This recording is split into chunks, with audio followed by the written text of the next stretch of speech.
Effect of fraud और mistake on limitation. Limitation के ऊपर फ्रॉड और मिस्टेक का क्या असर होता है, क्या इफेक्ट होता है, एक डायग्राम से समझते हैं।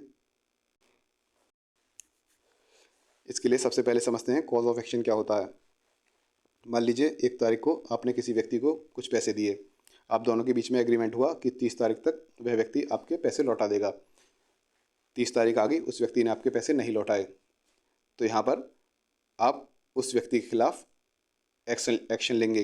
क्यों एक्शन लेंगे? क्योंकि उस व्यक्ति ने एग्रीमेंट का उल्लंघन किया है, आपके पैसे नहीं लौटाए। एक्शन लेने का कारण है कि उस व्यक्ति ने आपके पैसे नहीं लौटाए, ये उस एक्शन लेने का कॉज है, उस व्यक्ति के खिलाफ केस करने का कॉज है। इसी को कहते हैं कॉज ऑफ एक्शन। तो जिस दिन कॉज ऑफ एक्शन अराइज होता है, जिस दिन उस व्यक्ति ने एग्रीमेंट का उल्लंघन किया, उस दिन से लिमिटेशन पीरियड शुरू हो जाता है। मान लीजिए इसका लिमिटेशन पीरियड है 3 साल। कॉज ऑफ एक्शन की डेट से 3 साल के अंदर आप उस व्यक्ति के खिलाफ केस कर सकते हैं।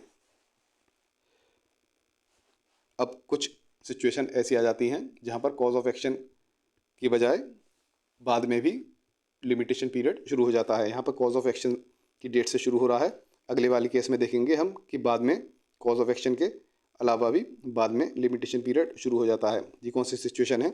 ये है फ्रॉड की, कंसीलमेंट की और मिस्टेक की। यदि फ्रॉड के कारण, कंसीलमेंट के कारण या फिर मिस्टेक के कारण कॉज ऑफ एक्शन के बारे में आपको पता नहीं लगता है कि कॉज ऑफ एक्शन अराइज हो गया है और टाइम पीरियड सारा बीत जाता है लिमिटेशन का, तो जिस डेट को आपको फ्रॉड का पता लगेगा, आप फ्रॉड डिस्कवर करोगे या फिर कंसीलमेंट को डिस्कवर करोगे या फिर मिस्टेक को डिस्कवर करोगे, उस डेट से, उस डिस्कवरी की डेट से लिमिटेशन पीरियड शुरू होता है। एक एग्जांपल से समझते हैं। मान लीजिए आपने कोई ज़मीन खरीदी, ये उस ज़मीन की सेल डीड है। आपने जिस व्यक्ति से खरीदी उसने आपके साथ फ्रॉड किया है, वह ज़मीन उसकी थी ही नहीं, उसने गलत तरीके से आपको बेच दी। अब आपके साथ फ्रॉड हुआ है, तो जिस दिन सेल डीड लिखी गई थी, जिस दिन ज़मीन खरीदी गई थी, उससे 3 साल के अंदर आप केस कर सकते थे फ्रॉड का और अपने पैसे वापस लेने का। लेकिन 3 साल बीत गए, आपको पता ही नहीं था कि यह ज़मीन उसकी थी नहीं, आपके साथ फ्रॉड हुआ है।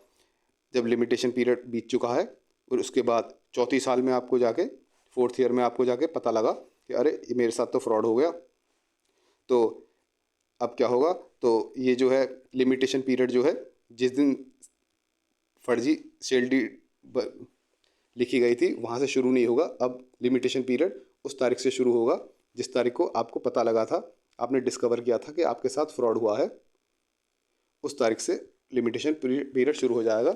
और उसके बाद 3 साल के अंदर आप, 4th ईयर के बाद 3 साल के अंदर आप केस डाल सकते हैं उस सेल डीड को कैंसिल कराने के लिए या फिर अपने पैसे वापस लेने के लिए।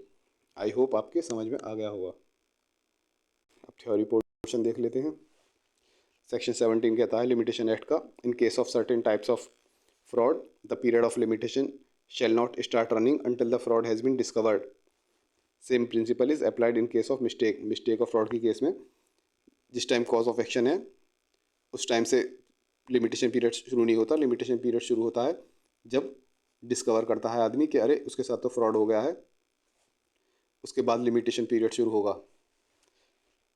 Where a judgment debtor has by fraud or force prevented the execution of a decree or order within the limitation period, then the court may, on the judgment creditor's application made after expiry of period of execution, extend the period if application is made within 1 year from the date of discovery of fraud or cessation of force। ये वाला paragraph कहता है कि ऐसे ही यदि किसी decree का execution होना है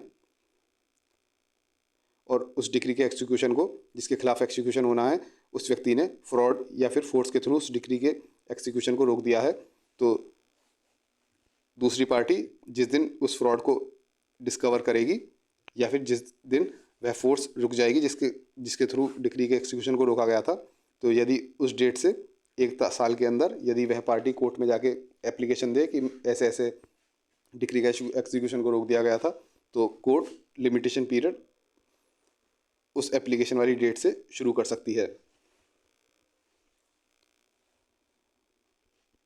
तो समरी क्या हुई इसकी? Effect of fraud and mistake on limitation period will start after fraud और मिस्टेक इज डिस्कवर्ड।